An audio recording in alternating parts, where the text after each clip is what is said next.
Hi, welcome to my on-site observation video. So this is Princess and this is Milo, and they are my dogs that I will be observing, and I'll tell you what all of their movements mean and how it relates to dog and cat communication. Unfortunately, we can't videotape cats because two reasons. One, I don't have any cats, and two, they're really lazy and they're really hard to tell unless you live with them. So just find all that information on my website. So the first exercise we're gonna do. So their bark's very sharp and basically territorial.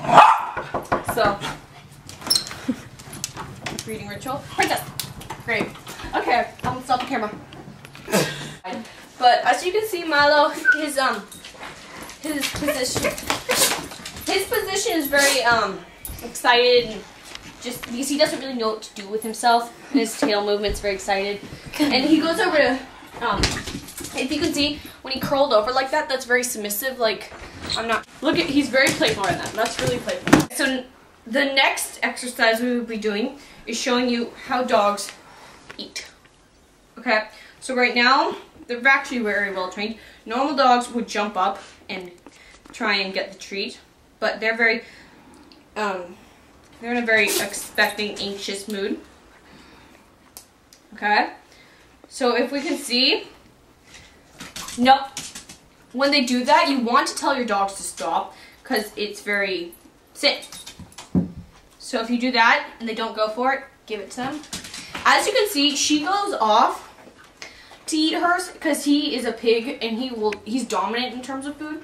So he comes and gets hers when he's done. So you see he's trying to get hers. Princess, Milo. Good boy. Okay, next we're doing another one. See, right now they're a little bit more calm because he found out that she ate her food too fast. Okay, so now we're going to go outside to see how they react to everything. So right now she's doing a high-pitched bark, which is kind of playful because she's trying to chase a squirrel or whatever. And then when she growls, it's a low growl ending with short bark. It's responding to a threat. So she's threatened that whatever it is entering her territory. She's also aggressive right now. And if you look, her whole body's just excited and anxious and trying to get that prey. And if you turn to Milo, he's very submissive. He's a very submissive dog. Because you see, whenever he passes a human, his head automatically goes down. And he found some wood. You see how he's very submissive? Milo, come here. Milo. Milo. He doesn't listen to me because I'm not the dominant one. Okay, so okay, so the next little thing I'm going to show you is a howl. Beagles do this, other dogs do this it's instinctive, and my doggy Milo does it as a siren. So you can see what that is. It's responding to another howl. So Angelica and I will howl. Might look a little silly. Ready? 3, 2, 1. Howl!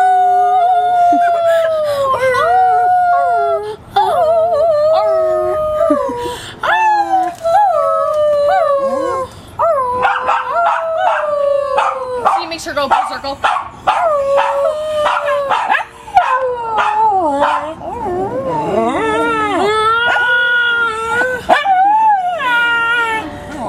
And if you comfort him, it's okay, but look at her. Look at her. She's digging because she's a very nervous dog, and whenever she feels excitement, she has to go and take all of her energy out. So she digs. You see how she's growling? She's trying to. And then look at him. He's playing with a sock. So if you see when the dogs are playing, he's really fast, and he's trying to get your attention, so he's going around in circles. Hey, Milo. Milo, stop playing with the sock. Milo. Milo. Look, his stance, that stance before, was totally playful. And then, if you look, that growl means back off. It means my toy, and he keeps running. Okay. So now, while he keeps playing, here, Milo. Okay, so he's gonna keep running around. So now Angelica is going to ask me a few questions. Okay? Yes. So I'm curious, Madison, tell me. Which dog is dominant? How can you tell? Milo is... That's the black one? Yeah, black one, Milo. He is the dominant one, most likely, because of the food habits. Okay, and we're back. All right. So I was back to the dominant question. I can tell because whenever we feed the dogs, Milo eats first. He always eats first, and that is one dominant thing that you can see in cats, you can see in dogs, you can see in almost all animals, because the alpha dog eats first. The other thing is Princess does a really dominant gesture to Milo occasionally. She mounts him, which kind of looks like humping, but it's not. It's dominant gesture. Okay, but it's Princess showing that she's dominant. Yes. Okay, next question. Thank you, Madison. How do people make themselves the alpha leader of their dog? A few reasons. One. No, how? Oh yeah, I know. How? One, when the dog rolls over, that is a submissive gesture. It's not rub your belly. It's submissive. I submit to you. A good way to assert that is by rubbing the belly, like a belly rub, to assert that you're dominant. Yes. Yeah. So, and another reason, another way to do that is not letting the dog do anything that you don't like. So, if you watch a few dog training shows, a lot of dog experts will, when the dog does something wrong, they'll kind of go like that, which is kind of like in dog terms it's biting, but it's not hard. It's just kind of a reminder. And dogs do that in a pack, and the alpha dog will reassure the other dogs that he's the leader. Also, just a few other things. Don't let them do anything. Don't let them jump on you. Don't let them try and challenge you. Don't let them bite you. So, and another way to do that is go to dog obedience classes. Yes. Okay. So, what are some ways a dog shows he is better than you? A few ways are if he tries to, if he gets like on top of you, he's claiming you, so it's like you're mine. Yes. A few other ways are he or she will kind of when like you're sitting there, Princess does this to me, and you're not paying attention to her, she'll shove her nose under your hand so that you'll pay attention to her and you'll pet her. A bad thing to do is to pet her after she does that, because that's a very dominant gesture. Also, never let the dog snap at you or your family members, and or friends, yeah. And just make sure that you're always and never go lower than a dog. With dogs, it's all because you know how when you see a bear, you're supposed to make yourself seem bigger. With dogs, it's basically the same thing. You want to tell your dog that you're dominant. You want to tell him you're bigger, so never go like under him. So now we're gonna describe cats since we can't. Okay.